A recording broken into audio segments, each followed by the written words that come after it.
Hi guys, welcome to another episode of QQ. This is Second Perspective. My name is Paul Weston, and over there is Mitchell Allen. How you guys doing? And today we will be doing a QQ on Pawn Sacrifice. So Mitch, why don't you give us a little bit of information on that film? You got it, Paul. Pawn Sacrifice came out a couple weeks ago. Directed by Edward Zwick, who did Love and Other Drugs, Defiance, and Blood Diamond. He also the film's written by Stephen Knight, who's done Locke and Eastern Promises, and this is the story, true story of Bobby Fischer. It's another true story, Paul. Look at us. Yeah, gee, it's like a True patent or story something. detectives us. It's a true story of Bobby Fischer, who's played by Tobey Maguire in this film. He's a troubled chess prodigy who's American, who has paranoid delusions, and that, paired with his reckless ambition to win, gets in the way of actually defeating Russian Boris Spassky in a 1972 chess championship. And he also butts heads with his colleagues in this movie, played by Peter Sarsgaard and Michael Stahlberg. And it's sort of a road trip movie. It's sort of a chess movie. It's sort of a don't know. But it's movie. all real story, sort of.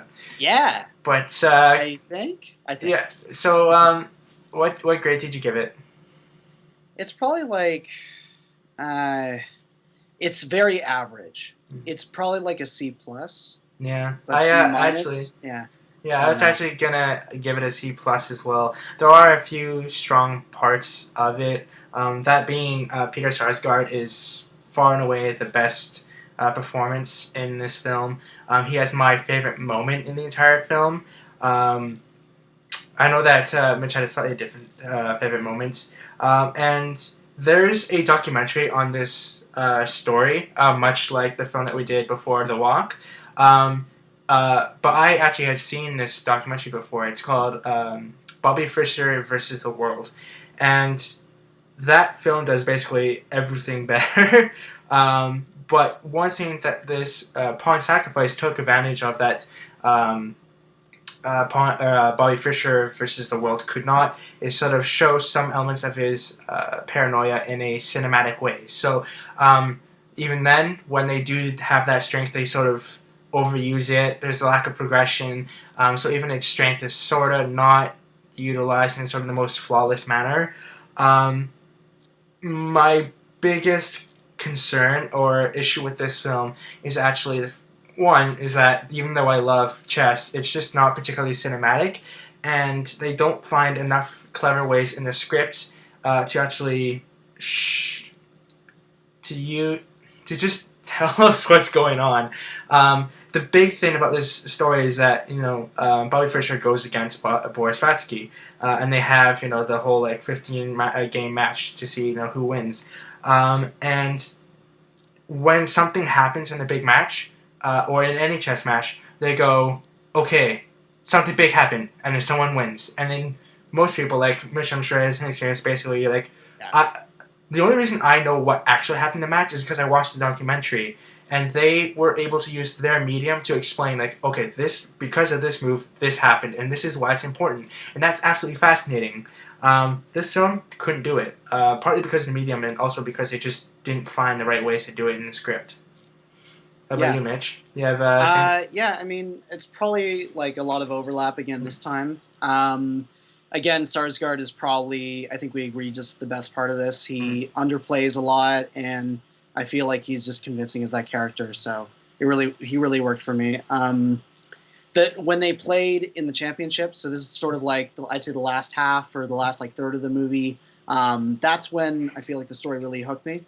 And I was waiting for the next moment. I was waiting for the next game to go because it just felt specific, and I could hook onto that easier. And I also liked. I think they go too far with this sort of stuff, but the moments where they begin to introduce Fischer's politics and his anti-Semitism, but they sort of start to show his contradictory position. That just with his family and with his background and. I just feel like that interplay is interesting to watch and to sort of figure out for someone who knows very little about Fischer. So would you recommend them? Would you recommend them to see this film? No, because I think No, because the problem is like there's some of that, Mhm. and then you have like too many over the top like mental illness depictions where it's like weird lens choices and all wonky shooting style, and then it's long for the first hour or so. Like you don't really know which strand to hold on to, and then finally it gets to play chess. But you're just the movie feels like a heavy-handed sort of like pointless exercise where it should have been, I think, a really interesting like political slash mental illness slash whatever it may be study, and it just feels like as flailing as my description of it was, like as unspecific as possible, which is just it's a problem. When you're discussing something as interesting as this, it should be fascinating.